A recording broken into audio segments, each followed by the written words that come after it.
살인미수 사건을 수사한 경찰이 엉뚱한 흉기를 검찰에 송치했다는 의혹이 제기됐습니다. 사건을 넘겨받은 검찰도 국과수 감식 결과를 확인하지 않은 채 기소해 경찰과 검찰 모두 부실 수사를 했다는 비판이 나옵니다. 김민성 기자의 보도입니다. 살인미수 사건이 벌어진 전북 정읍의 한 은행. 치정 문제로 말다툼하던 50대 남성이 부부를 흉기로 수차례 찌른 뒤 피해자들의 차량을 타고 달아났습니다. 이후 고속도로에 갇힌 가해자는 자해 시도 끝에 경찰에 붙잡혔습니다. 사건이 발생한 건 지난달 3일. 경찰은 가해자와 피해자의 진술, 또 가해자가 철물점에 들른 정황을 확보하고 흉기까지 특정해 수사를 마무리했습니다. 사건 다음날 경찰서에 갔는데 차를 가져가라고 하더라고요. 근데 과학 수사를 해야 되는데 안 하시나요? 그랬더니 다 끝났대요. 며칠 걸리지 않나요? 했더니 금방 끝나요.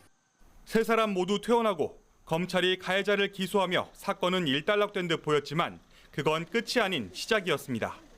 십수차례 찔렸다가 가까스로 퇴원한 피해자가 자신의 차를 정리하다 이상한 물건을 발견한 겁니다. 제가 차를 타려고 이제 수납함을 정리를 하는 도중에 칼이 나왔어요. 근데 이 칼이 제 그때 범행에 사용했던 칼 같다는 느낌을 받았어요. 칼 끝에 혈흔도 묻어 있고. 그렇다면 애초 경찰이 특정했다는 흉기의 정체는 무엇이었을까? 국과수 감식 결과 먼저 발견된 흉기에서는 가해자의 DNA만 나왔습니다.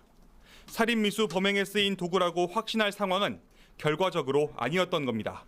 정읍사에서 발생한 살인미수 사건 관련해서 금일 추가적인 범행 도구로 추정되는 흉기가 발견된 부분에서 유감입니다. 보안 수사를 담당해야 할 검찰마저 감식 결과를 확인하지 않은 채 송치 일주일 만에 기소한 것으로 파악됐습니다. 전주지검 정읍지청 측은 관련자 진술로 이미 흉기가 특정된 만큼 구속 기한 안에 처분하기 위해 우선 기록상 나타난 증거만으로 기소했다고 설명했습니다. 이에 대해 서울의 한 지검 소속 부장검사는 엉뚱한 흉기를 특정했을 가능성도 있는 만큼 국과수 감식 결과를 유선상으로라도 확인한 뒤 기소하는 게 통상적이라고 말했습니다. 경찰은 새로 발견된 흉기를 국과수에 다시 감식 의뢰할 예정입니다. 그러나 그 결과를 떠나 현장 감식을 비롯한 수사 전반이 부실했다는 비판은 피하기 쉽지 않아 보입니다. YTN 김민성입니다.